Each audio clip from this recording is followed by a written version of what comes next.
বৈষ্ণবের কৃপারূপ করুণার বাড়ি যখন বর্ষিত হবে তখন আমরা শীতলতা অনুভব করব। সংসার অনলে জ্বলিছে হৃদয়, অনলে বাড়য় অনল। সাধু সঙ্গ করে কৃষ্ণ নামলয়, অনলে পড়য় জল। সংসার অনল, সংসার দাবানল, সংসার অনল। আবার প্রহ্লাদ মহারাজ বলছেন গৃহ অন্ধকূপম, গৃহ হচ্ছে অন্ধকূপ। এই সংসারকে, গৃহকে অনেক সময় সাপের গর্ত বলা হয়েছে। এখান থেকে রেহাই পাওয়ার একমাত্র উপায় সাধুগুরু বৈষ্ণবের কৃপা। আর কৃপাটা মানে অন্য কিছু নয় যে আসলেন আর এক ঝুড়ি কৃপা দিয়ে দিল, সেরকম নয়। সাধুর কৃপা হয় সাধুর কাছ থেকে ভগবানের কথা শ্রবণের মাধ্যমে। আর শুধু শ্রবণ নয়, সেটা যখন আমরা ব্যক্তি জীবনে কাজে লাগাই তখন আমরা কৃপাটাকে অনুভব করতে পারি। মনুষ্য জীবন পশু জীবনের সঙ্গে তুলনীয় হবে যদি সেই জীবনে সাধু সঙ্গ না হয়। দুর্লভ মানস জন্ম দেহিনাম ক্ষণভঙ্গুর, তত্রাপি দুর্লভ মন্যে বৈকুণ্ঠ প্রিয় দর্শন। মনুষ্য জীবন দুর্লভ, তার থেকে আর একটা জীবন, আর একটা বস্তু পাওয়া আরো দুর্লভ, সেটা হচ্ছে সাধু সঙ্গ। তত্রাপি দুর্লভ মনে, তার থেকে আরো বেশি দুর্লভ বৈকুণ্ঠ, বৈকুণ্ঠের পথের যাত্রী যারা শুদ্ধ ভক্ত তাদের সঙ্গ লাভ করে। কারণ সাধু সঙ্গ না পাওয়া পর্যন্ত জীবন পশুর থেকে উন্নত থাকে না। ধর্ম হি তেষাং অধিক বিশেষ ধর্ম নহি না মানুষ পশু বিষমনা। ধর্মবিহীন মানুষ যদি পশু হয় তাহলে ধর্মটা আসবে কোথা থেকে? শাস্ত্র পড়ে না। ধর্মস্ব তত্ত্ব নিহিত গুহায় মহাজন জনগত সপন্থা। মহাজনের পথ, সেটাই হচ্ছে ধর্মের পথ। সাধুগুরু বৈষ্ণবরা যে পন্থা অবলম্বন করবেন, পন্থা প্রদর্শন করবেন, সেটাই। এখন কেউ হয়তো ভাবতে পারে আমি শাস্ত্র পড়ে বুঝতে পারবো না। নায়মাত্মা প্রবচনে না মেধয়া, বড় বড় লেকচার দিয়ে ভগবত তত্ত্বকে উপলব্ধি হবে না, মেধা দিয়েও হবে না। না বহু না শ্রুতে, অনেক শাস্ত্র পড়লেও হবে। জমে বৈশে বিভূনিতে তেনম লব্ধা তনুষ। কেউ যদি সাধু গুরু ভগবানের প্রতি সেবা পরায়ণ হবে তাহলে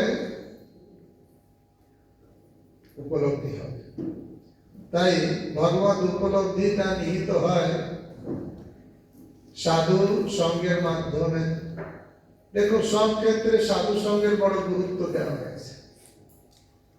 আমরা জানি হরিনাম করলে এই জগৎ থেকে আমরা মুক্ত হব, কিন্তু হরিনাম আবার একা একা করা যাবে না। একাকী আমার নাহি পায় বল, একাকী দুর্বল হয়ে যাবে, বল তো থাকবে না, দুর্বল। তাই বৈষ্ণব সঙ্গ, সেই জন্য বলছে সাধু সঙ্গে কৃষ্ণ নাম। এই মাত্র চাই, সংসার জীবিতে আর কোন বস্তু নাই। হরিনামও করতে হবে কোথায়? সাধু সঙ্গে। ভাগবত শ্রবণ নিত্যম ভাগবত সেবয়া। কিন্তু এই ভাগবত একা একা বোঝা যাবে না। একবার এই বাংলা থেকে একজন পণ্ডিত কবি কিছু নাটক লিখে পুরী ধামে গিয়েছিলেন মহাপ্রভুকে দেখানোর জন্য। জগন্নাথ বিষয়ে, মহাপ্রভু বিষয়ে, বিশেষ করে জগন্নাথ বিষয়ে নাটক লিখে গিয়েছিলেন। মহাপ্রভু দেখেন যদি স্বরূপ দামোদর দেখে দেয়, আগে স্বরূপ দামোদর দেখবেন, যদি সিদ্ধান্ত ঠিক থাকে তারপরে ওটা মহাপ্রভু দেখেন। অন্যান্য ভক্তরা বলছে, ও কত সুন্দর নাটক, কত সুন্দর নাটক। স্বরূপ দামোদরকে অনুরোধ করছেন, অনেক অনুরোধের পরে উনি নাটকটা দেখলেন যে ভুল। কি ভুল?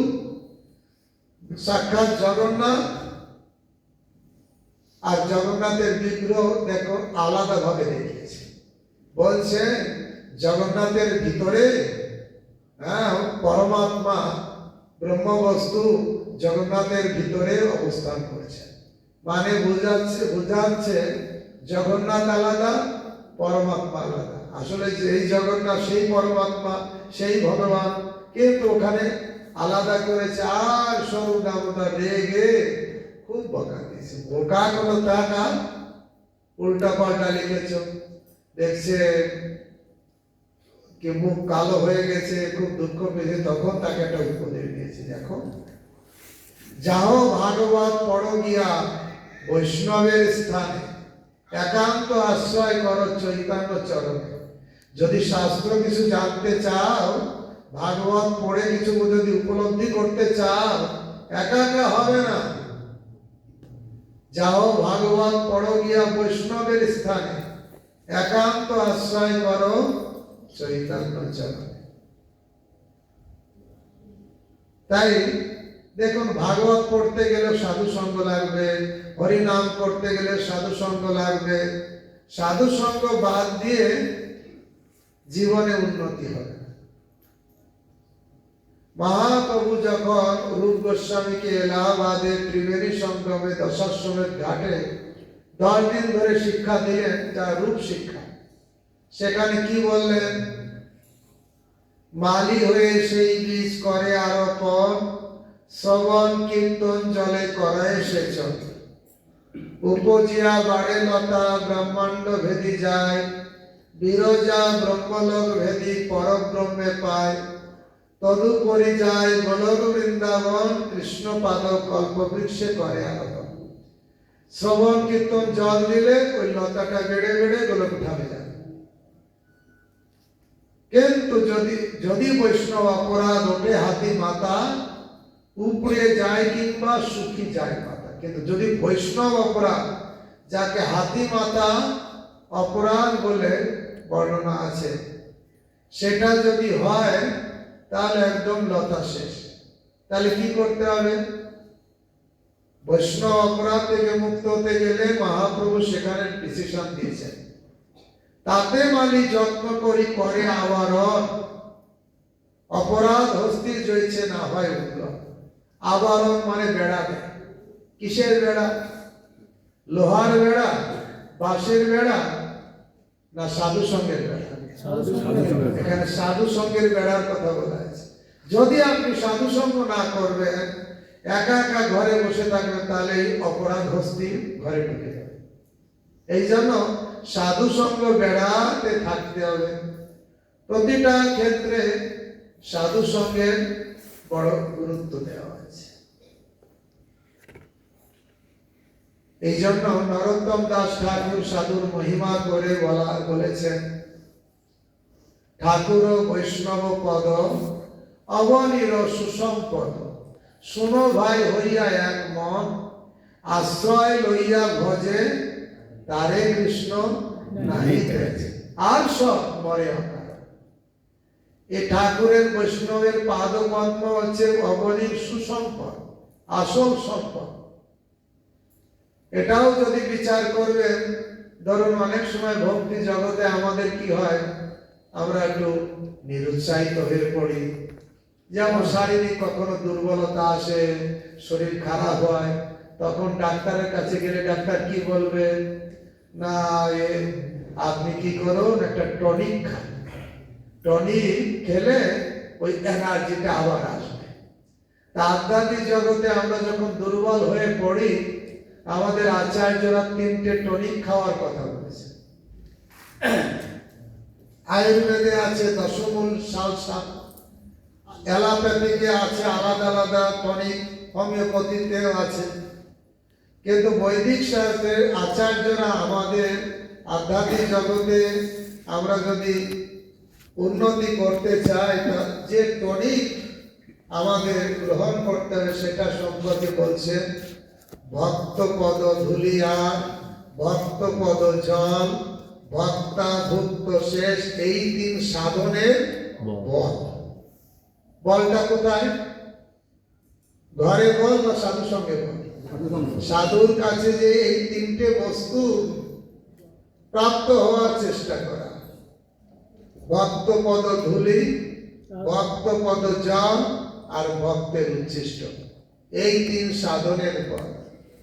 এই তিন সেবা হইতে কৃষ্ণ প্রেমা হয়, বারবার সর্বশাস্ত্রে পুকারিয়া কয়, অতএব বিশ্বাস করিয়া করো এ তিন ভোজন।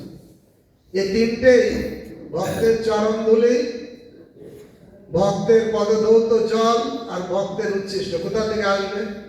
রাজনৈতিক নেতার কাছ থেকে আসবে? ভক্তের কাছ থেকে।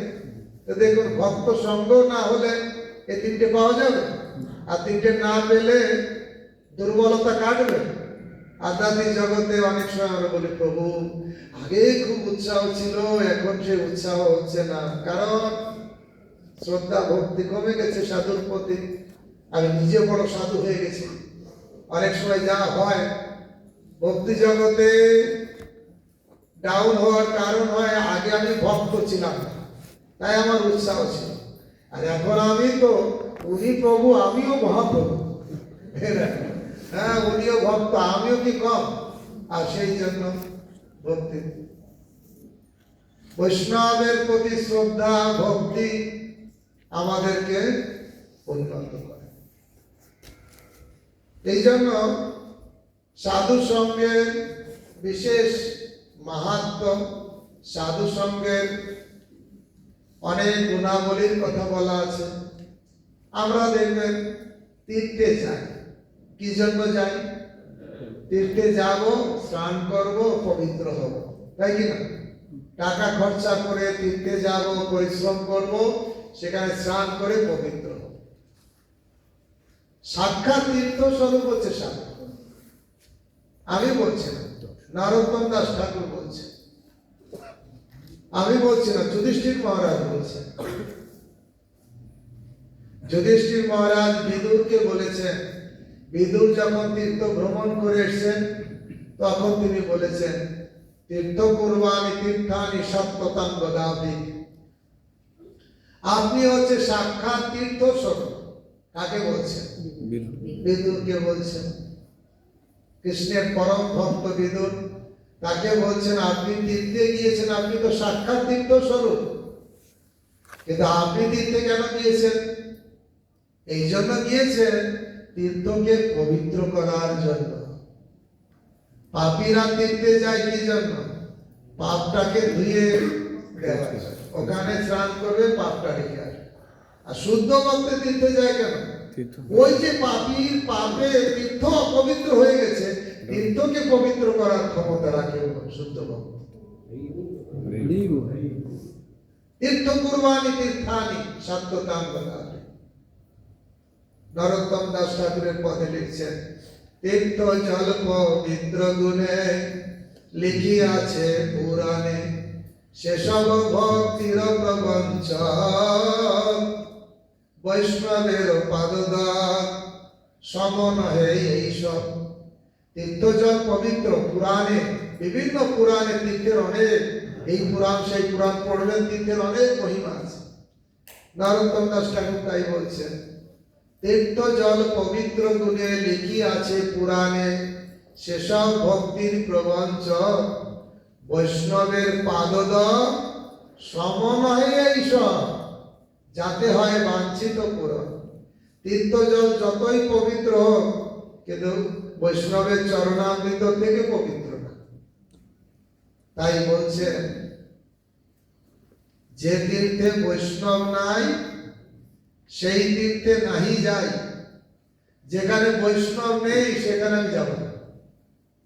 তীর্থ হলেও কি হবে? বৈষ্ণব না থাকলে সেখানে যাব। যে তীর্থে বৈষ্ণব নাই সেই তীর্থে নাহি যাই। কি কাজ হাটিয়া দূর দেশ, যথায় বৈষ্ণবগণ সেই স্থান বৃন্দাবন, সেই স্থান আনন্দ অশেষ। কোথায় আনন্দ, কোথায় বৃন্দাবন? যেখানে বৈষ্ণব। মহাপ্রভু যখন গয়ায় গিয়েছেন, ঈশ্বরপুরীপাদকে দর্শন করেছেন, তখন কি বললেন? তীর্থযাত্রা সফল মোর যখন চরণ দর্শন পেলাম। আপনার চরণ দর্শন পেয়েছে, আমার তীর্থে যাত্রা আমার সফল হয়েছে। তীর্থের ফল নয় অন্য, তীর্থের ফল হচ্ছে সাধু সঙ্গ। তাই আমাদের জীবনের উন্নতির সোপান হচ্ছে সাধু সঙ্গ।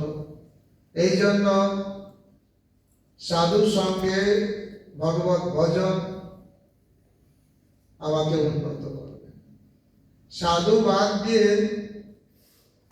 আলাদাভাবে স্বতন্ত্রতা, সেটা অহংকার মাত্র, আর সেটা আরো অপরাধ রাখিবে। এই জন্য সবসময় চেষ্টা করতে হবে সাধু সঙ্গে থাকা। সাধু সঙ্গে থাকার, মন্দিরকে কেন্দ্র করে, সাধুকে কেন্দ্র করে জীবন ভক্তি পথে সুন্দর সুরক্ষিত ভাবে চলবে। যেখানে স্বতন্ত্রতা, সেখানে ভক্তিটা থাকে না। ভক্তি হচ্ছে আনুগত্য।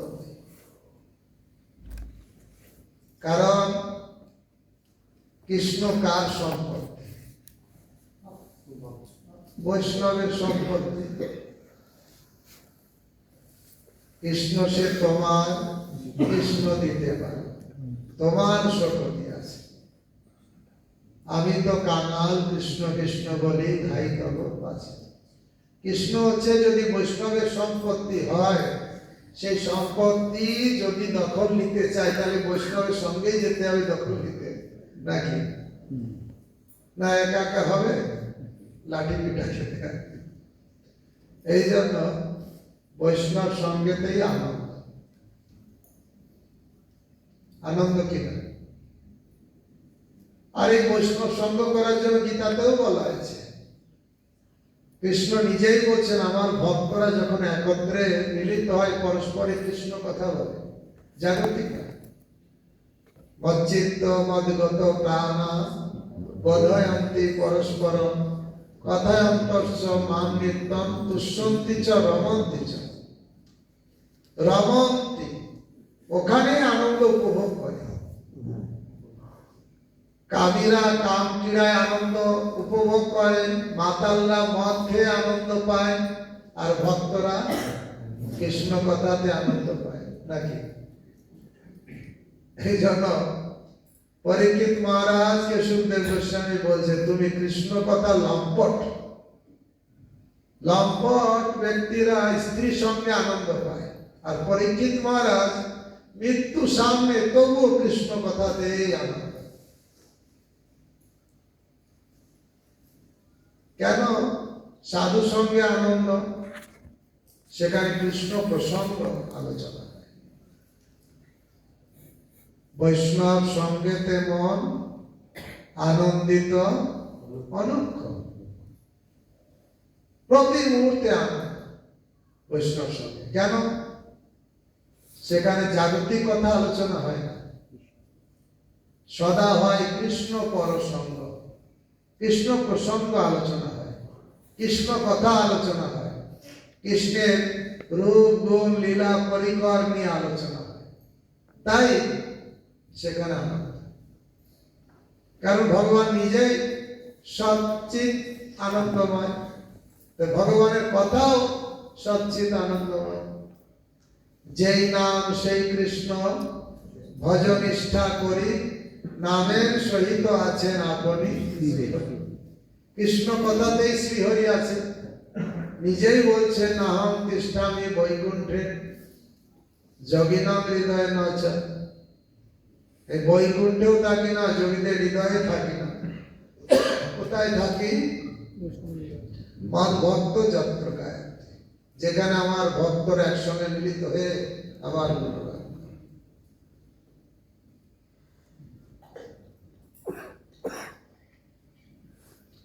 এই জন্য ভক্তদের আনন্দ হচ্ছে কৃষ্ণ কথা, সাধু সঙ্গে কৃষ্ণ কথা, এতেই আনন্দ। কারণ কি, ভাগবতের তত্ত্ব উপলব্ধি করতে গেলে একা একা সম্ভব হবে না। স্বরূপ দামোদর গাইডলাইন দিয়েছেন সাধু সঙ্গে ভাগবত আলোচনা, কৃষ্ণ কথা। এভাবে আমরা যদি সাধু সঙ্গে শ্রবণ কীর্তনে থাকি তাহলে উন্নতি হবে। এই শ্রবণ কীর্তন বাদ দিয়ে আলাদাভাবে যা ধর্ম করি না কেন, সময়ে বহি কেবলম, এটাই তো ভাগবতের সিদ্ধান্ত। নৎপাদয়ে যদি রতি সময়ে বহি কেবলম। কোথায় রতি না হলো? কৃষ্ণ কথা, নির্পক্ষের কথা আসে, ভগবানের কথায় রুচি হলো না, আর সব হয়েছে কিন্তু তার বেকার। এই জন্য মনুষ্য জীবনে দুর্লভ জীবন, আমরা সহজে তাড়াতাড়ি ভগবানকে পেতে চাই। কারা কারা আমরা ভগবানকে পেতে চাই? আর তো কারা কারা তাড়াতাড়ি পেতে চাই?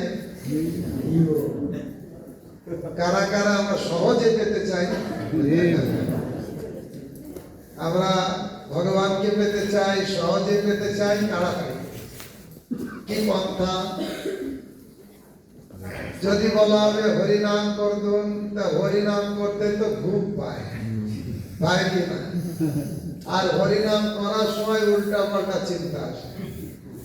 কেউ আমার কাছে 20 বছর আগে 20 টাকা ধার নিয়েছিল, মনে পড়লো ওই নামের সময়, জপের সময়, অন্য সময় পড়বে না। জপ করতে বসলে পড়বে, তাহলে জপের কোয়ালিটি দেখুন। কিন্তু এই কলিযুগে সহজ একটা পন্থা আছে, সহজ এবং তাড়াতাড়ি ভগবানকে পাওয়ার একটা পন্থা ভাগবতে নিরূপণ করেছে। সহজে এবং তাড়াতাড়ি বলবো, আমার সঙ্গে আপনাদেরও বলতে হবে। বলো, সিন্নতাং শ্রদ্ধায়া নিত্যম। অর্থাৎ প্রতিদিন শুনতে হবে শ্রদ্ধা সহকারে, প্রতিদিন। এই নয় মাসে একদিন, এই নয় সপ্তাহে একদিন বা বছরে একদিন। সিন্নতা মানে শুনতে হবে, শ্রদ্ধায়া শ্রদ্ধা সহকারে শুনতে হবে। আর কখন শুনতে হবে? নিত্যম। ছিন্নতাং শ্রদ্ধায়া নিত্যম। ভগবান ছিন্নতাং শ্রদ্ধায়া নিত্যম কিনন্তস্য সচেষ্টিতম। যেটা শুনবো সেটা নিজেকে চেষ্টা করে, আদর করে যেটা শুনবো সেটাকে গ্রহণ করতে হবে। এক কানে ঢুকালাম আর এক কান দিয়ে আউট করে দিলাম। তার গিনন্তস্য সচেষ্টিতম, নিজেকে গ্রহণ করতে হবে। অর্থাৎ শ্রদ্ধা সহকারে প্রতিদিন ভগবানের কথা শুনতে হবে। যেটা শুনব সেটা শ্রদ্ধা সহকারে ব্যক্তি জীবনে গ্রহণ করতে হবে। তাহলে কি রেজাল্ট হবে? কালেন নাতি দীর্ঘেন, কালেন নাতি দীর্ঘেন। অর্থাৎ নাতি দীর্ঘেন মানে বেশি সময় লাগবে, মানে খুব অল্প সময়। কালেন নাতি দীর্ঘেন, অতি অল্প সময়ের ভিতরে কি হবে? ভগবান বিশতে হৃদি, ভগবান এসে হৃদয়ে বসে যাবে। কারা কারা আমরা চাই আমার হৃদয়ে ভগবান আসুন? তার জন্য সহজ পন্থা, শুনতে হবে প্রতিদিন। আবার দেখুন, এই ভগবানের কথা যদি মনোনিবেশ করা যায়, দেখবেন ঘন্টার পর ঘন্টা শোনা যায়। কিন্তু জপের কোয়ালিটি এরকম, 16 মালা এক জায়গায় বসে কে কে জপ করে? আচ্ছা, কয়েকজন, খুব ভালো। 16 মালা একই জায়গায় বসে, একই আসনে বসে 16 মালা। অনেকে পারেন আর অনেকে পারেন না। কিন্তু সবাই যেটা পারেন ইচ্ছা করলে 2 ঘন্টা বসে এক জায়গায় বসে হরি কথা শোনা যায়, যায় কি যায় না? দেখুন সেটা অনেক কষ্ট হবে না, কিন্তু 16 মালা এক জায়গায় বসে জপ করাটা অনেক সময় কষ্ট হয়। আবার জপ করলাম কিন্তু মনটাকে স্থির রাখাটাও আর একটু কষ্ট হয়ে যায়, তাই কিনা? 16 মালা এক জায়গায় বসে জপ করলাম, মনটা কি এক জায়গায় রেখেছিলাম? হ্যাঁ, এটা তো মুশকিল। কিন্তু ভগবানের কথা শুনতে যদি আপনার ভালো লাগে, বক্তা যদি সুন্দর হয়, আর শুনতে গেলে দেখবেন আর কোনো মনে হয় এদিক ওদিক। যেমন আমি উদাহরণ দিই, শ্রীশ্রীমদ ভক্তি চারু স্বামী গুরু মহারাজ, ওনার মধুর কথা, ওই কথা যখন আমরা শুনতাম তখন কি আর এদিক ওদিক মন যেত? এইরকম হরি কথাতে যখন আমরা বসি দেখবেন মনটা একদম নিবিষ্ট হয়ে যায়। কিন্তু হয়তো সাধুর কাছে বসে আছে, জপ করছে, তাও বসে আছে সাধুর কাছে, কিন্তু মনটা সাধুর কাছে। আমরা অনেক সময় বলি যে অনেকদিন রাধা মাধবকে দেখিনি, যাই রাধা মাধবকে দর্শন করে আসি। অনেক সময় আপনারা ছুটে যান, ছুটে গেলেন রাধা মাধব মন্দিরে গেলেন, বসলেন, রাধা মাধবকে দেখছেন 10 মিনিট 15 মিনিট 20 মিনিট আধা ঘন্টা হয়ে গেল, হঠাৎ মনে আসলো ঘরটা লক করেছি তো ঠিক করে, বা অথবা কারো কথা দেখবেন রাধা মাধবের সামনে বসে আছে কিন্তু অন্য কারো কথা কিছুর চিন্তা এসে যায় কি যায় না? একদম মন রাধা মাধবের চরণে সবসময় থাকে থাকে না।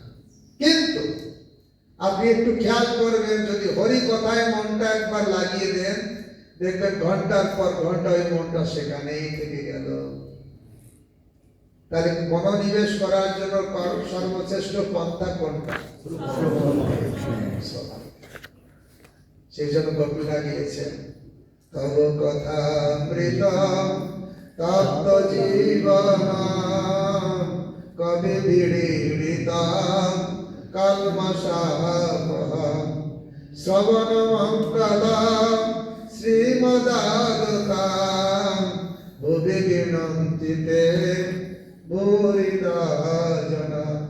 শ্রবণ মঙ্গলম, আমাদের সব থেকে মঙ্গল বিধান করে শ্রবণ।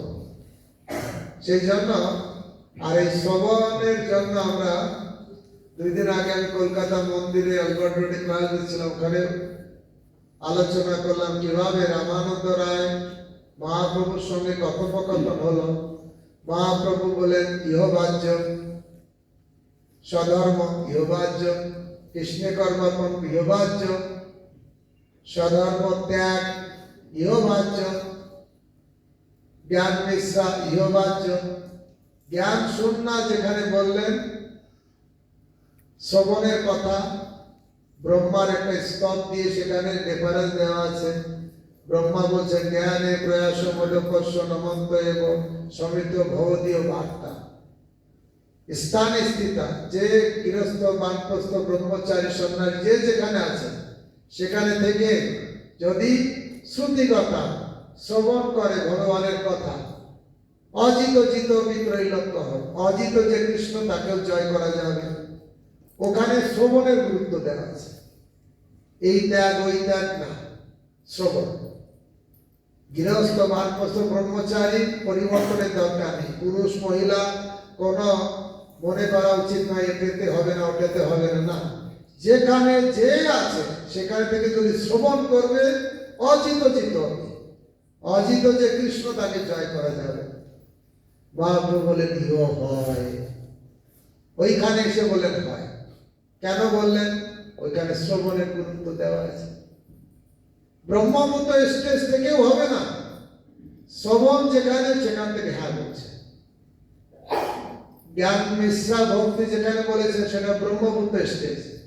মহাপ্রভু বলেন না ইহ, গীতাতে আছে না ব্রহ্মভূত প্রসন্নাত্মা ন সরস্বতী ন কাঙ্ক্ষতি সমসর্বেষু ভূতেষু মদ ভক্তি লভতে পরম। মহাপ্রভু ওটাকেও ইহ বাহ্য বলে দিলেন। ওটাও হবে। যখন জ্ঞান শূন্য, যেখানে শ্রবণের কথা বলা আছে, ঠিক ইহ হয়, আগে হয়, এর থেকে আরো উন্নত কথা আছে, কিন্তু হয় ওখান থেকে হয়, শ্রবণ থেকে। এই জন্য আমাদের কল্যাণ নিহিত আছে সাধু সঙ্গে শ্রবণের মাধ্যমে। আমরা যখন ভাগবত কথা শ্রবণ করি তখন আমরা শুদ্ধ ভক্তের সঙ্গ লাভ করার সুযোগ পাই। সুখদেব গোস্বামী শ্রী শুক উবাচ, কার সঙ্গ পেলাম? সুখদেব গোস্বামী। পরীক্ষিত উবাচ, কার সঙ্গ পেলাম? পরীক্ষিত মহারাজ। শ্রী সুত উবাচ, সুত গোস্বামীর সঙ্গ পেলাম। ব্যাসদেব বলছেন, কোথাও নারদ মুনি বলছেন, কোথাও যুধিষ্ঠির মহারাজ বলছেন, কতজনের সঙ্গ লাভের সুযোগ হয় যখন সাধুর সঙ্গে একটা আলোচনা হয়।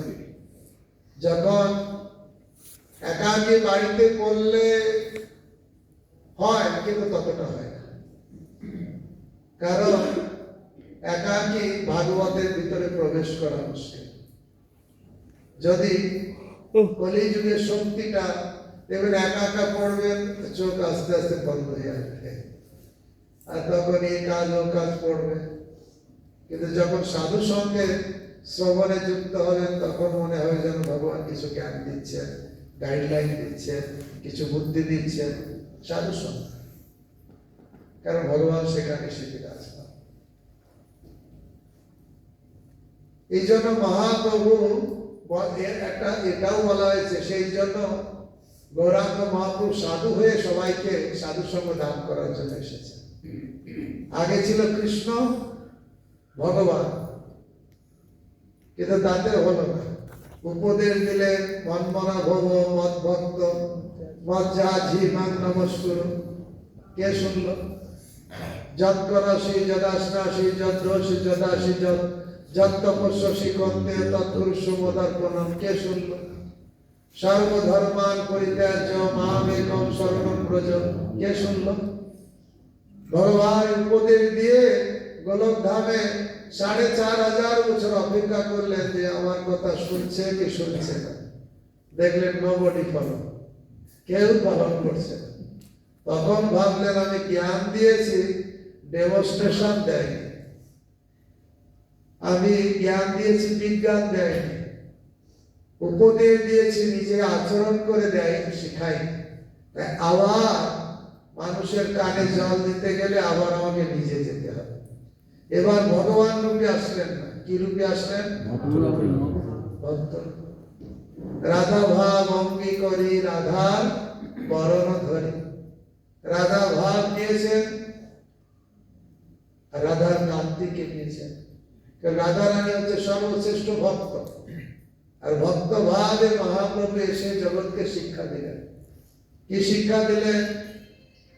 শ্রীকৃষ্ণ চৈতন্য প্রভু জীবে দয়া করি সপার্ষদ স্বীয় ধাম সহ। কেন অবতীর্ণ হলেন? অত্যন্ত দুর্লভ প্রেম করিবারে দান, শিখায় শরণাগতি ভক্তের দান। অত্যন্ত দুর্লভ যে কৃষ্ণ প্রেম, সেটা দান করার জন্য এসেছেন। কিভাবে? শরণাগতির মাধ্যমে। গীতাতে কৃষ্ণ বলেছিলেন, মাম একম শরণম ব্রজ, আমার চরণে শরণাগত হও।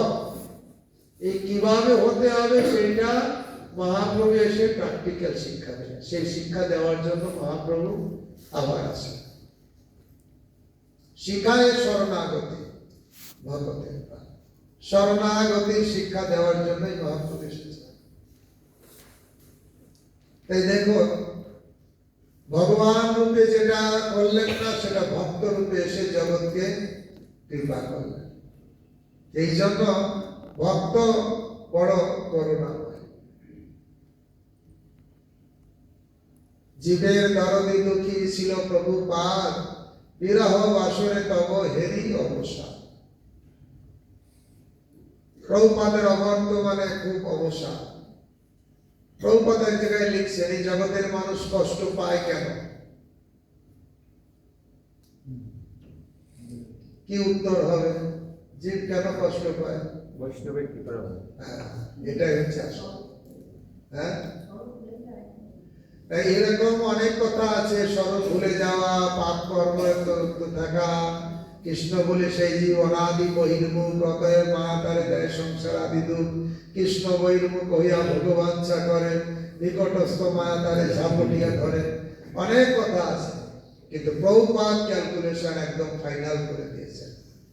জীব কষ্ট পায় বৈষ্ণব কৃপার অভাবে। কিসের অভাবে? বৈষ্ণবের কৃপা হচ্ছে না, তাই জীব কষ্ট পাচ্ছে। না না, কর্মের জন্য কষ্ট হচ্ছে। আরে কর্মানির্লিপ্ত হতে কিন্তু ভক্তি ভজন, কর্ম পুড়ে ছাই হয়ে যাবে ভক্তি যখন পাবে। ভক্তি কে দেবে? জ্ঞানকে দেয় জ্ঞানীরা, ধনকে দেয় ধনীরা, তাহলে ভক্তি কে দেবে? তাহলে ভক্তের কাছে গেলেই তো ভক্তি। সেই জন্য ভক্তের কাছে যখন যাওয়া হবে, ভক্তি হবে, আর তখন আর কষ্ট থাকবে। কিছুদিন আগে সবার অভিজ্ঞতা আছে, করোনা রোগ থেকে সবাই দূরে থাকতাম। কেন? তার কাছে গেলে কি হবে? তার কাছে গেলে, তার করোনা রোগ হয়েছে, তার কাছে গেলে কি হবে? তাহলে ভক্ত রোগ, ভক্তি রোগ যার হয়েছে, কাদের? ভক্তদের। তার কাছে গেলে কি রোগ হবে? ভক্তি রোগ হবে। কি হবে? করোনা রোগ যদি ট্রান্সফার হতে পারে, তাহলে ভক্তি কি ট্রান্সফার হতে পারে না? অবশ্যই। সেই জন্য যেতে হবে ভক্তের ঠাই তব কাছে কাছে কৃষ্ণ। আমি যদি কৃষ্ণকে পেতে চাই, কৃষ্ণ ভক্তি লাভ করতে চাই, অবশ্যই ভক্তের কাছে যেতে হবে। এই জন্য সাধু সঙ্গের অনেক গুরুত্ব বলা আছে। চৈতন্য চরিতামৃতের মধ্যলীলা 22 অধ্যায়, যেখানে অভিদেব তত্ত্ব সম্পর্কে বলা আছে। অভিদেব তত্ত্ব মানে 3টে তত্ত্ব ভক্তিতে আছে: সম্বন্ধ, অভিদেয় আর প্রয়োজন। সম্বন্ধ মানে ভগবান কে, আমি কে, জড় জগৎ কি, ভগবানের সঙ্গে আমার কি সম্পর্ক, এটা হলো সম্বন্ধ। সম্বন্ধ জানার পরে তার সঙ্গে কি আদান প্রদান করব, এটা হচ্ছে অভিদেয়। তারপরে কি পাবো, সেটা হচ্ছে প্রয়োজন। জাগতিক উদাহরণ দেওয়া যায়, একটা ছেলে একটা মেয়ের সঙ্গে দেখাশোনা হয়, এর পক্ষ ওর পক্ষ দেখে, তারপরে এটা সম্বন্ধ। বিবাহটাকে বলে সম্বন্ধ।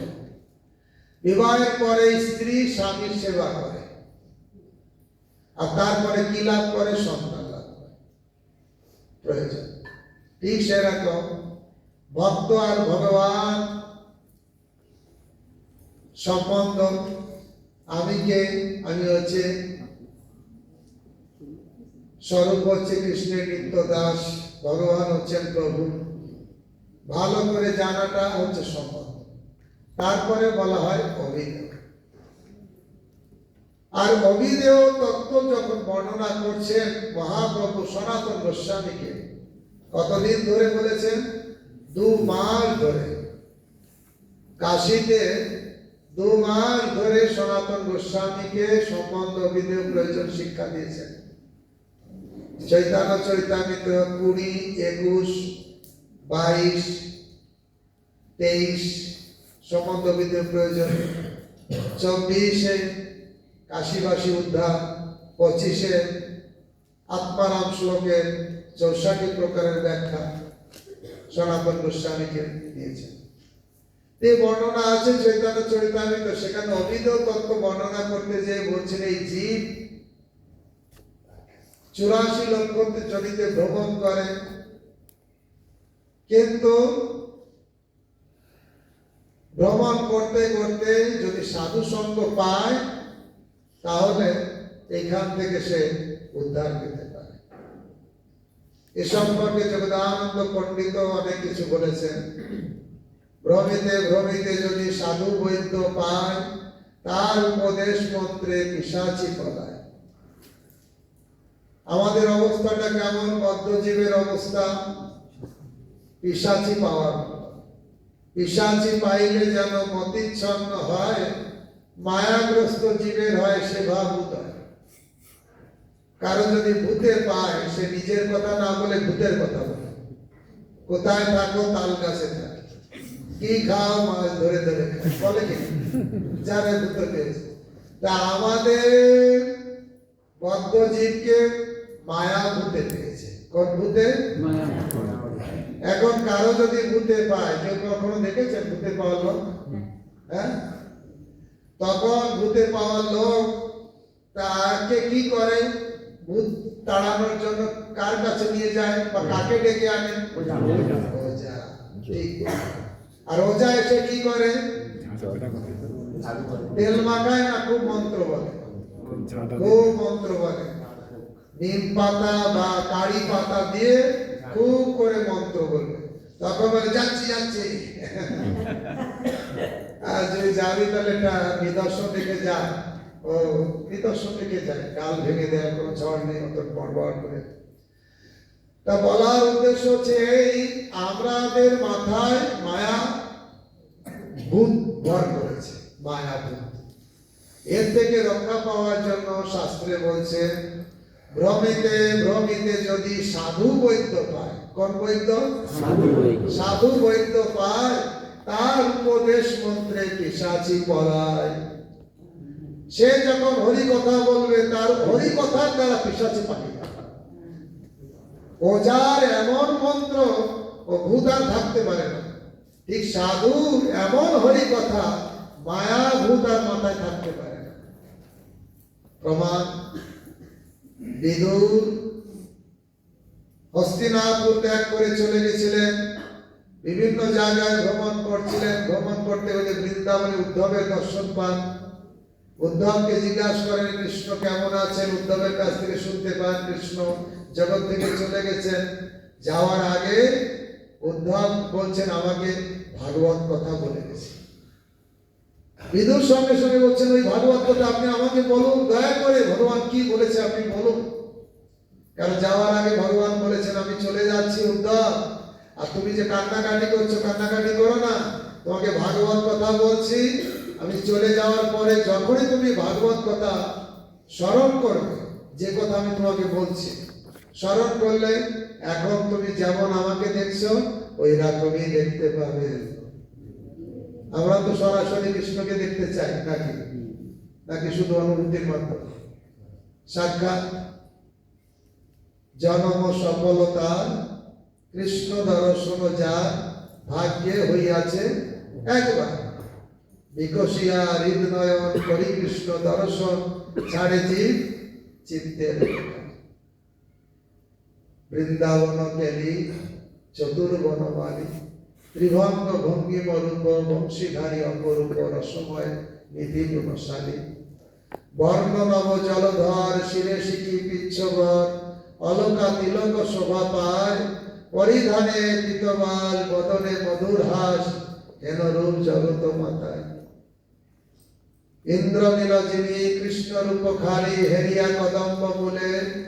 মন চাটন না চলে চরণ, সংসার গেলাম ভুলে।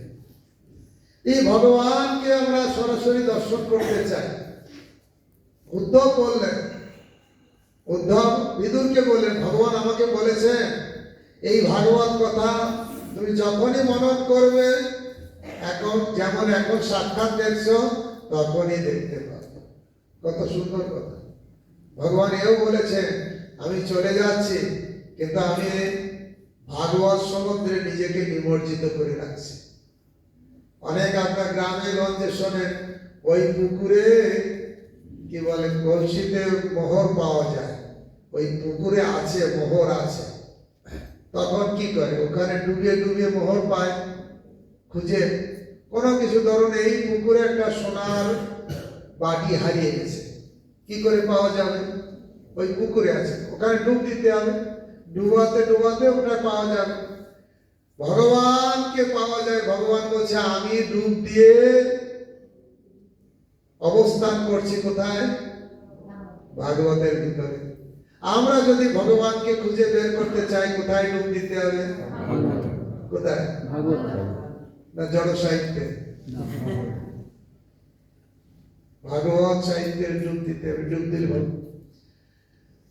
তা উদ্ধব যখন বলেছে ভগবান আমাকে ভাগবত কথা বলে গেছেন, বিদুর সঙ্গে সঙ্গে বলছে প্রভু আপনি আমাকে ভাগবত কথা বলো, আমি ওই কথা শুনতে চাই, ভগবান যে কথা আপনাকে বলেছে।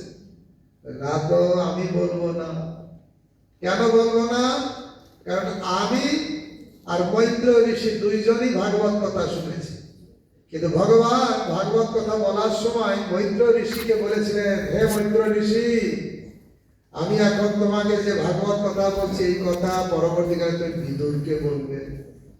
তাই মৈত্র ঋষিকে অলরেডি ভগবান আদেশ করেছেন, উনি আমার সিনিয়র, আর ওনাকে অলরেডি বলেছেন আপনাকে ভাগবত কথা বলানোর জন্য। আপনি যান মৈত্র ঋষির কাছে। তখন ছুটতে ছুটতে বৃন্দাবন থেকে ছুটতে ছুটতে হরিদ্বারে চলে গেলেন। হরিদ্বারে গিয়ে মৈত্র মুনির দর্শন পেলেন, ওনার কাছে ভাগবত কথা। এখানে ভাগবতের তৃতীয় চতুর্থ অনেক স্কন্ধ শুধু বিদুর মৈত্র সংবাদ কথোপকথন হচ্ছে। সুন্দর প্রশ্ন করছেন, এত সুন্দর উত্তর দিচ্ছেন। হঠাৎ ওই হরিদ্বার থেকে ছুটতে শুরু করলেন, ওখানে মৈত্র ঋষিকে রেখে ছুটতে শুরু করলেন। কারণ কেউ দেখবেন আপনাদের জীবনে অভিজ্ঞতা আছে, আপনি কিছু ভালো ভগবানের কথা শুনলেন, জানলেন, তখন আপনার মনে হয় এই ভালো কথাটা অন্য কাউকে একটু বলি, ইচ্ছা হয় কি হয় না? বিশেষ করে মায়েদের তো অনেক কষ্ট হয় যখন দেখে আমি ভক্তি করছি আমার ছেলেটা করছে না। আরে মাথা খুঁটে মরে যে এই ছেলেটা কেন এত ভালো জিনিস নিচ্ছে না, তাই কি হয় না? আর আমাদের কাছে কত মায়েরা কান্নাকাটি করে, ছেলেটা ভালো ছিল, ছোটবেলায় একই সঙ্গে মন্দিরে যেতাম, এখন এই কলেজে পড়ে কি হয়েছে, আর হাতে একটা মোবাইল পেয়ে আর কি যে হয়েছে। আর কারণ কেউ যখন ভালো জিনিস পায় অন্যকে দিতে চায় কি চায় না, আর বিশেষ করে প্রিয়জনকে। বিদুর যখন এই ভালো কথা পেলেন মৈত্র ঋষির কাছ থেকে, সঙ্গে সঙ্গে মাথায় চড় কাটে, আরে আমার একটা বুড়ো দাদা এখনো তো সেই হস্তিনাপুরে পড়ে আছে, কে? ধৃতরাষ্ট্র, জন্মান্ধ, জ্ঞানান্ধ, কর্মান্ধ বেটা এখনো পড়ে আছে, ওর জন্য দয়া করো। আর ওখান থেকে ছুটতে ছুটতে ছুটতে ছুটতে চলে আসলেন। এসে যখন এসেছে, যুধিষ্ঠির মহারাজ ভাবছে আমি রাজা হয়েছে, কাকা ফিরে এসেছে, আহা কি আনন্দ। কাকা তো আসেনি ওই রাজ ঐশ্বর্য ভোগ করতে, এসেছে প্রিচিং করতে। কাকে? রাত্রি বেলায় ঢুকেছে ধৃতরাষ্ট্রের ঘরে, গান্ধারীর ঘরে, আর এমন প্রিচিং করেছে, এমন কৃষ্ণ কথা বলেছে, যেমন আমি বলছিলাম না, ওঝায় এমন মন্ত্র বলে ভূত পালাই বলে পালায়। তা ঠিক সাধুর কাছে গেলে আমাদের মাথার ভূতটা পালাবে, সাধুর হরি কথা শুনে আমাদের মাথার ভূতটা পালাবে। আর আমরা যদি বলি না মাথায় ভূতটা থাকো, সাধুর কাছে যাবো না, তাহলে ভূতটা নিয়ে ঘুরতে হবে সারা জীবন। আর যদি চাই যে মাথার মায়া ভূতটাকে তাড়াতে, তাহলে দৌড়ে দৌড়ে সাধু বৈদ্যের কাছে যেতে হবে। ভ্রমিতে ভ্রমিতে যদি সাধু বৈদ্য পায়, তার উপদেশ মন্ত্রে পিশাচি বলায়, তার উপদেশ পেয়ে পিশাচি পালিয়ে যায়। সেই জন্য সাধুর কাছে হরিকথা শ্রবণের খুব দরকার। কপিল দেব নাম শুনেছেন, ভগবান কপিল দেব মাতা দেবহূতিকে উপদেশ দিচ্ছেন তৃতীয় স্কন্ধে। সুন্দর একটা উপদেশ বলছেন, শতাং প্রসঙ্গাং মম বীর্য সংবিদ ভবন্তি হৃৎকর্ণ রসায়ন কথা তজ্জাসন অপবর্গ বর্তনে শ্রদ্ধা রতির ভক্তির অনুক্রমিষ্যতি।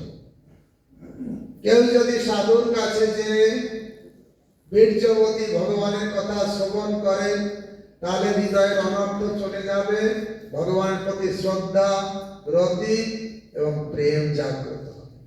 শুধু শ্রবণের মাধ্যমে, শুধু হরি কথা শ্রবণ করে আমরা কৃষ্ণ প্রেম লাভ করতে পারি। দুর্লভ যে কৃষ্ণ প্রেম শ্রবণের মাধ্যমে।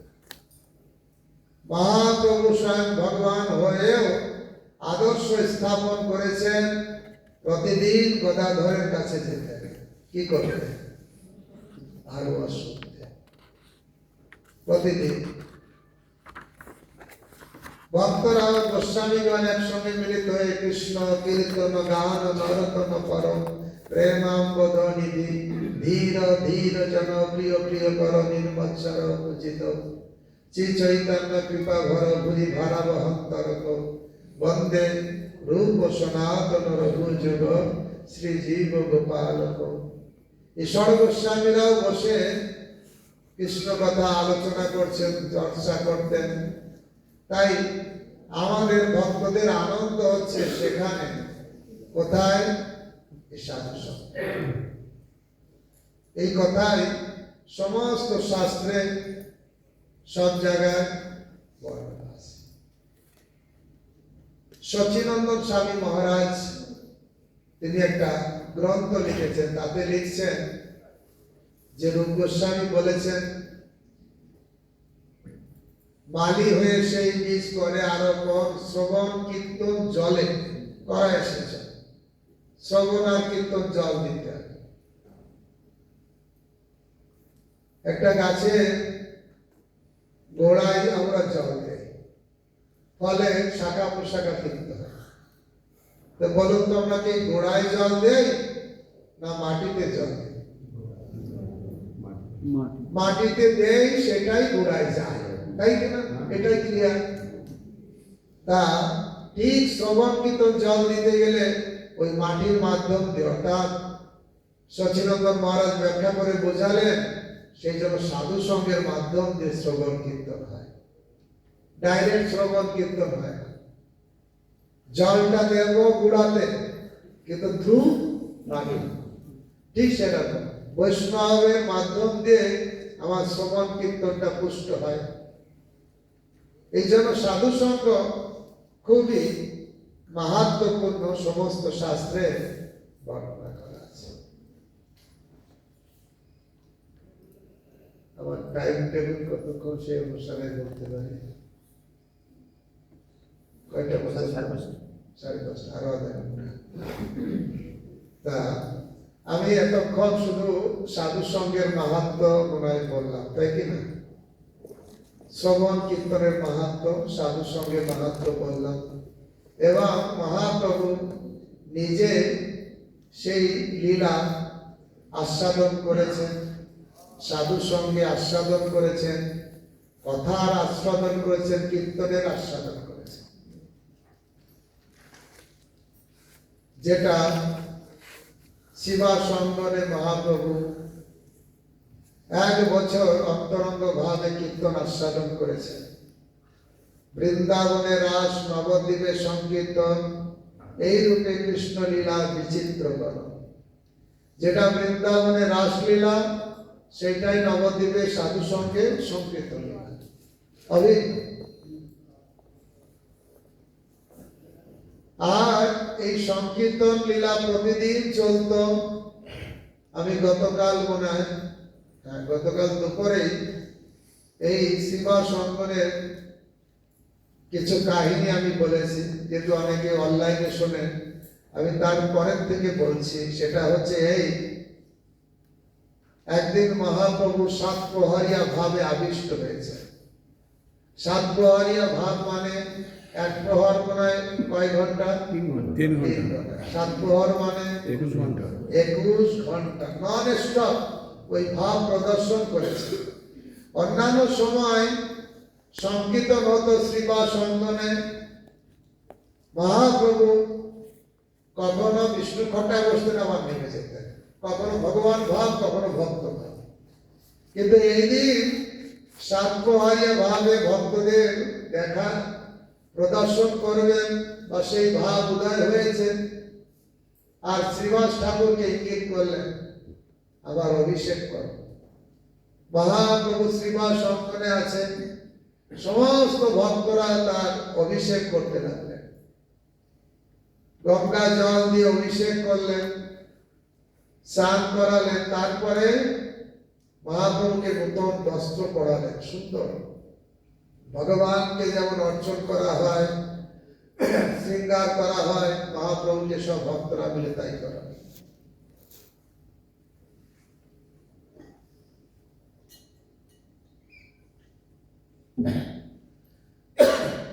তারপরে মহাপ্রভু বললেন, আমাকে কিছু খেতে দাও, শুধু স্নান করালে হবে, শুধু কাপড় পরালে হবে, খেতে দাও, ইঙ্গিত করলেন। সঙ্গে সঙ্গে ভক্তরা যে যার বাড়িতে দৌড়ে গেল, যার ঘরে যা ছিল, ফল মূল যা ছিল, দই মাখন নাড়ু যা ছিল সব নিয়ে আসছেন, আর মহাপ্রভু সব খেয়ে নিচ্ছে। যত যত কাঁদি কাঁদি কলা আনছে, পাকা কলা সব খেয়ে নিচ্ছে। কারণ এবার উনি ভগবান ভাবে আবিষ্ট হয়েছেন। উনি যেমন তিনি গোবর্ধন রূপ ধারণ করেন, বিরাট রূপে যা ভোগ লাগাচ্ছেন, ব্রজবাসীরা সব খেয়ে নিচ্ছে, বড় বড় মুখের ভিতরে সব খেয়ে নিচ্ছে।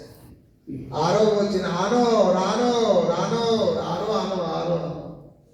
ওই জন্য গ্রাম হয়েছে আরেকটা আনোর গ্রাম।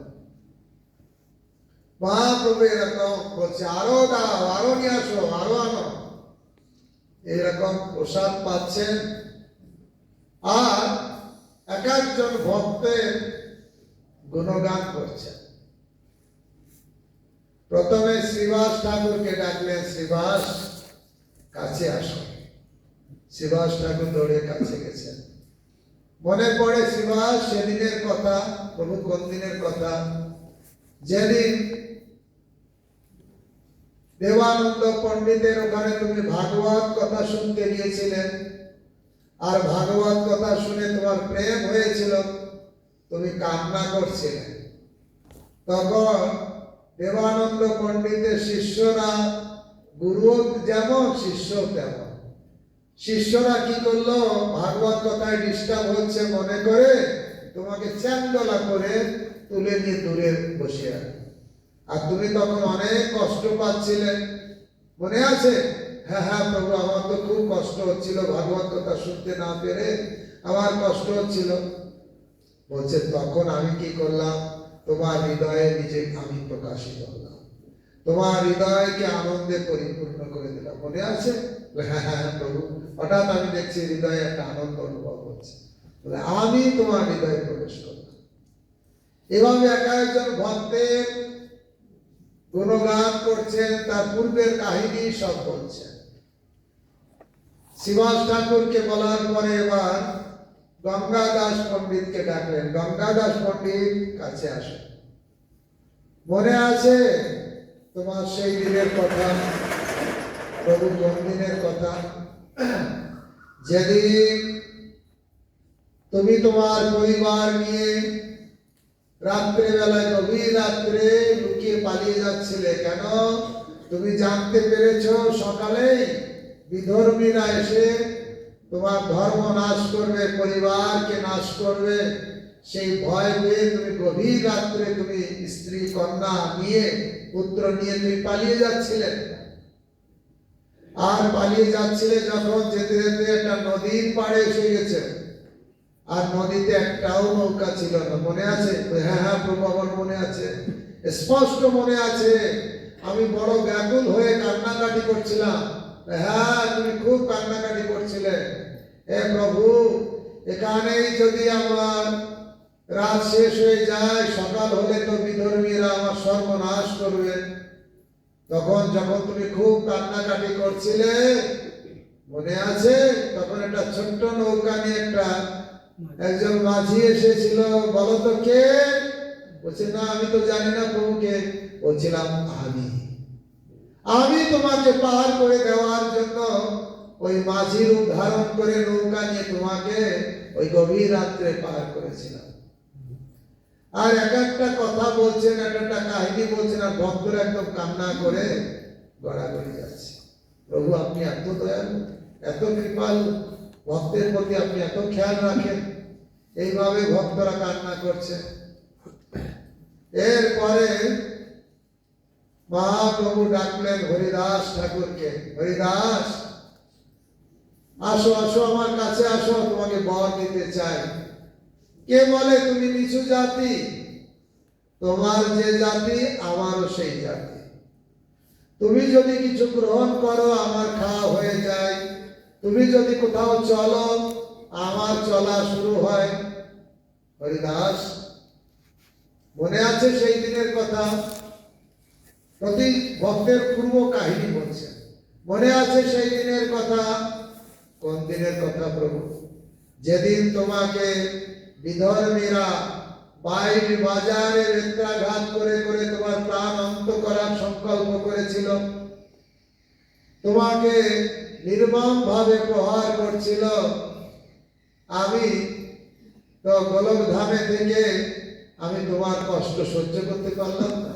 তখন কিন্তু মহাপ্রভু প্রকট হননি, তার আগের কথা। হরিদাস ঠাকুর যখন হরিনাম করছিলেন, সেই জন্য কাজী তারা ধরে তারা এই শাস্তি প্রদান করলো যে 22 বাজারে পেয়াদারা পিত্রাঘাত করে তার অন্ত করে। মনে আছে সেই দিনের কথা? তোমাকে 22 বাজারে পিত্রাঘাত করছিল। আমি কষ্ট সহ্য করতে না পেরে আমি কি করলাম? মহাপ্রভু বলছেন আমি আমার হাতের সুদর্শন চক্র ছেড়ে দিলাম, আর সুদর্শন চক্র ভো ভো করতে করতে তোমার কাছে আসলো।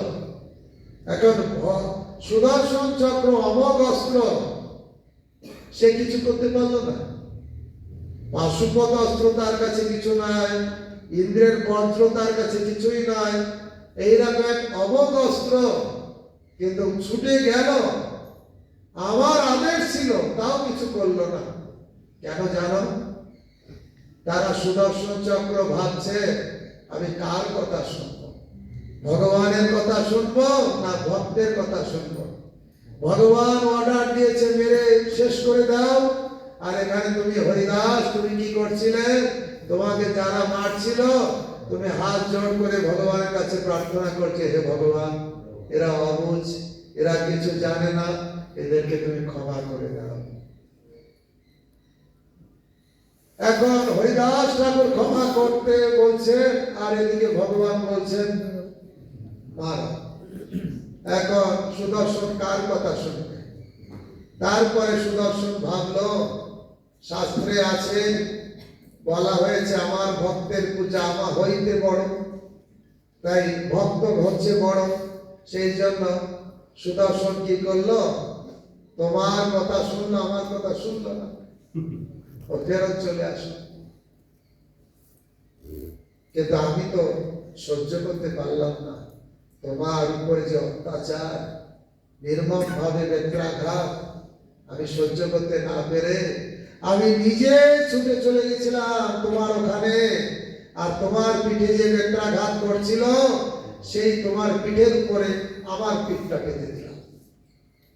মহাপ্রভু বলছে, আর মহাপ্রভু সব ভক্তদের সামনে মহাপ্রভু তার উত্তরীয় খুলে দেখাচ্ছে, দেখো হরিদাস এখনো সেই বেত্রাঘাতের দাগ আমার পিঠে এখনো আছে।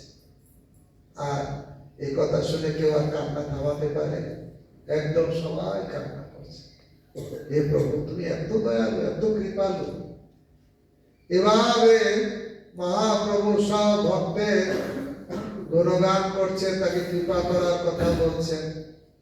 লাস্টে বললেন আমার এক ভক্তকে ডেকে আনো, আমি তো সবাইকে বর দিচ্ছি, একজন ভক্ত এখনো দূরে আছে। কে প্রভু?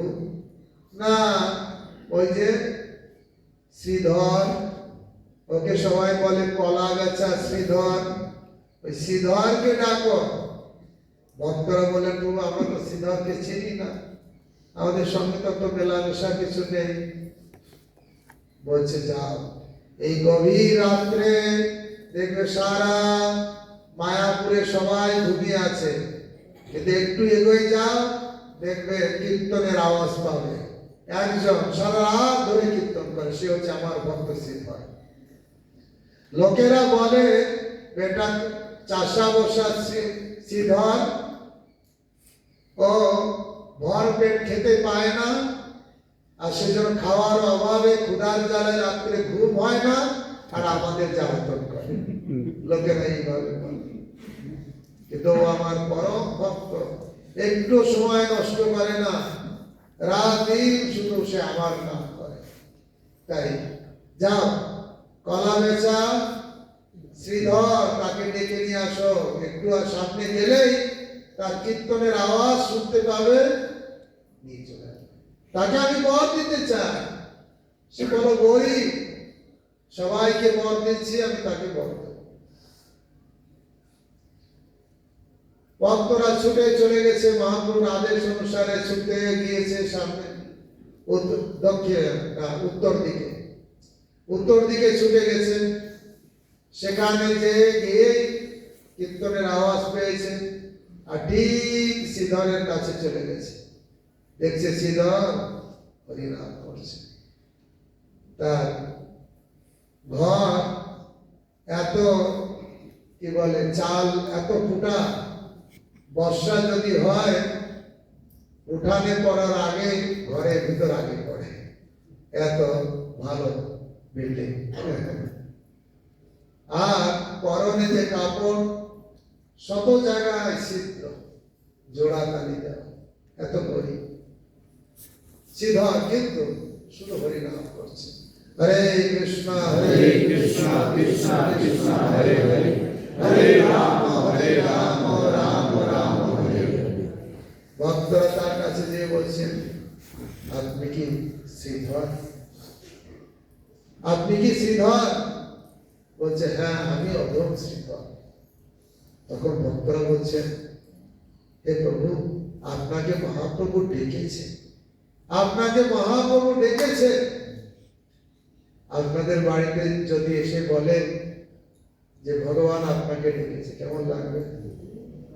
শুধু আমার গুরুদেব কাছে এসেছে, কেউ যদি বলে গুরুদেব তোমাকে ডাকছে, তোমার নাম ধরে বলছে অমুককে, ওইকে ডাকো, তাই কত ভালো লাগে। চিন্তা করুন একটু, আমার গুরুদেব আমার নাম বলেছে, আর যদি স্বয়ং ভগবান আমার নাম ধরে বলে যে ওকে ডাকছে, তাহলে কেমন লাগবে?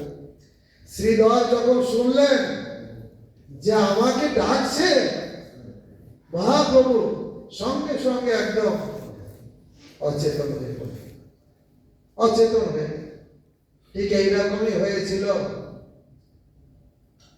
বিদুর আর উদ্ধবের সঙ্গে যখন কথোপকথন হচ্ছিল বৃন্দাবনে। জিজ্ঞাসা করছিলেন যে ওই ভাগবত কথা আমাকে বলুন, বিদুর বলছিলেন। তখন উদ্ধব বলেছিলেন, না না, আমি এখন বলবো না, কারণ ভগবান স্বয়ং মৈত্র ঋষিকে বলেছিলেন এই ভাগবত কথা তুই বিদুরকে বলবে। এই কথা শুনে বিদুর কান্না করতে শুরু করলেন। বাবা, প্রভু যাওয়ার সময় আমাকে স্মরণ করেছে, আমার কথা উঠিয়ে এনেছে, আমার নাম বলেছে, আর প্রেমের আতিশয্যে একদম ছটপট খেতে লাগলেন বিদুর। ঠিক এখানেও কলা বেচা শ্রীধরকে যখন ভক্তরা বলেছেন মহাপ্রভু আপনাকে ডাকছেন, এত আনন্দ পেয়েছে, আনন্দে মূর্ছিত হয়ে গেছে। কখন মূর্ছা ভাববে তার জন্য অপেক্ষা না করে ভক্তরা একদম চান গলা করে একদম কাঁধে করে দৌড়ে নিয়ে এসে চলে আসবে।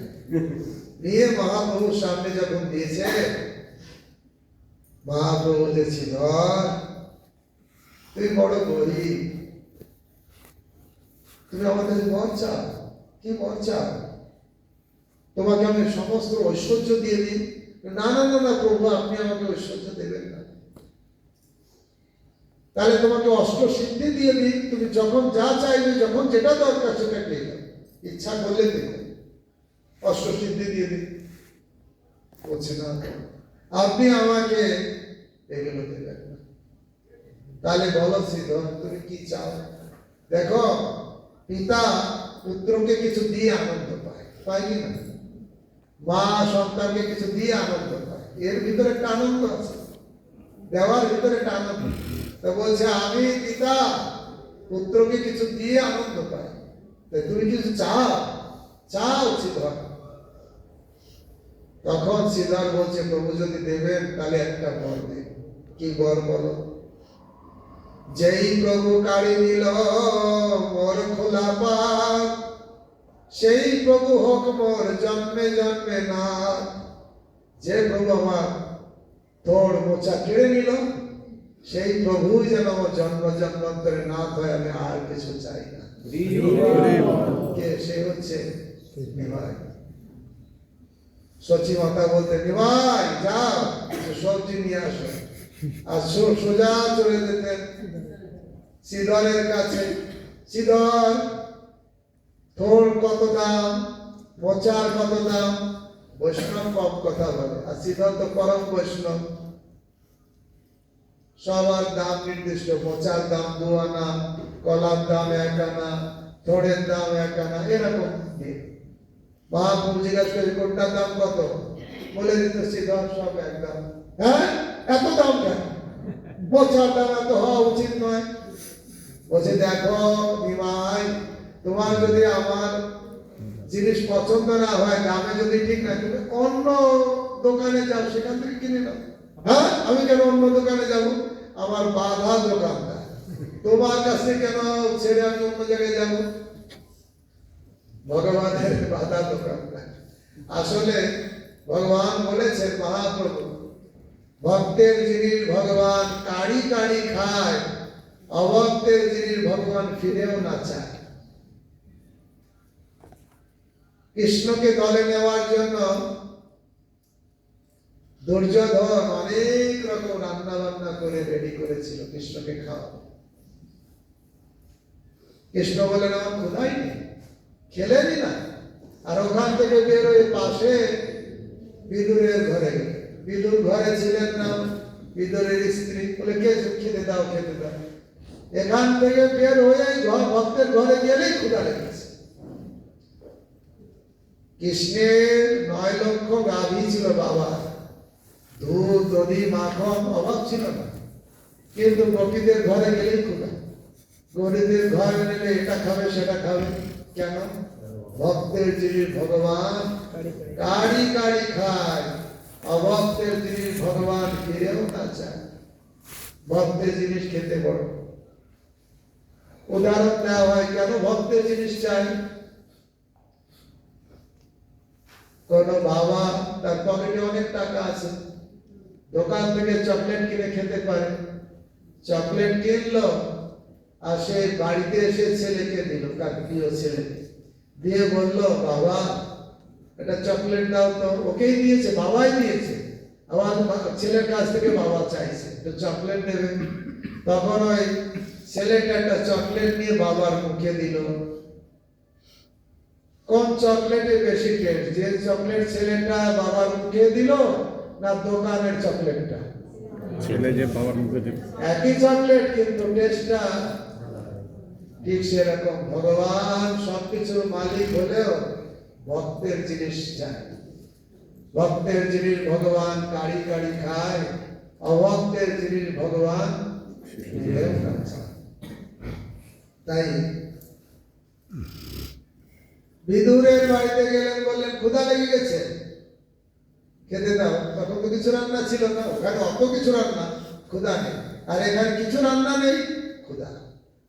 তখন বিদুরের স্ত্রী কি করে, ঘরে দেখছে একটা পাকা কলা আছে, প্রেমের আতিশয় যে কলাটা খোসাটা ফেলে দিয়ে কলাটা দেওয়ার কথা, কিন্তু এমন হয়ে গেছে কলাটাই ফেলে দিয়ে খোসাটা দিয়েছে, আর ভগবান সেই খোসা খাচ্ছে।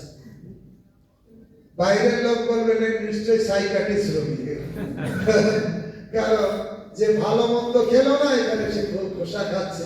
তাদের দৃষ্টিতে এটা তাদের কাছে মনে হবে, কিন্তু আমাদের দৃষ্টিতে তারাই হচ্ছে সাইকাটিস্ট রোগী, যারা ভগবানের তত্ত্ব বুঝতে পারে না।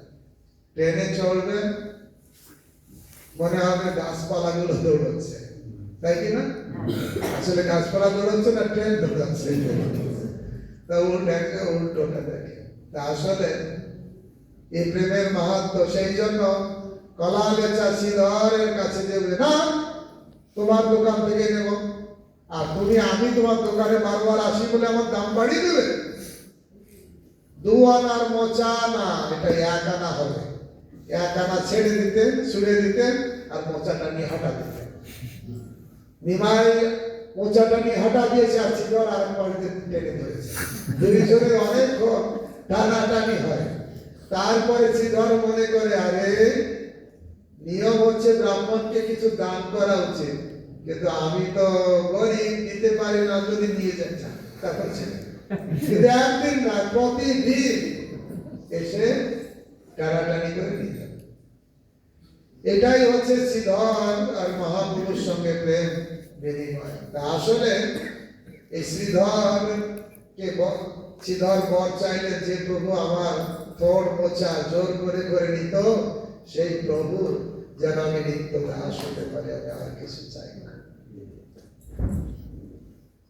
তাদেরও চরণ সেবী ভক্ত সবে বাস, জনমে জনের ভাই এই এইভাবে মহাপ্রভু সাতপ্রহরীয় ভাবে বিভিন্ন ভক্তকে আশীর্বাদ দিলেন।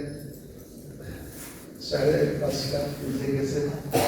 হরে কৃষ্ণ কৃষ্ণ কৃষ্ণ হরে হরে, হরে রাম রাম রাম হরে হরে। কার কোনো প্রশ্ন আছে?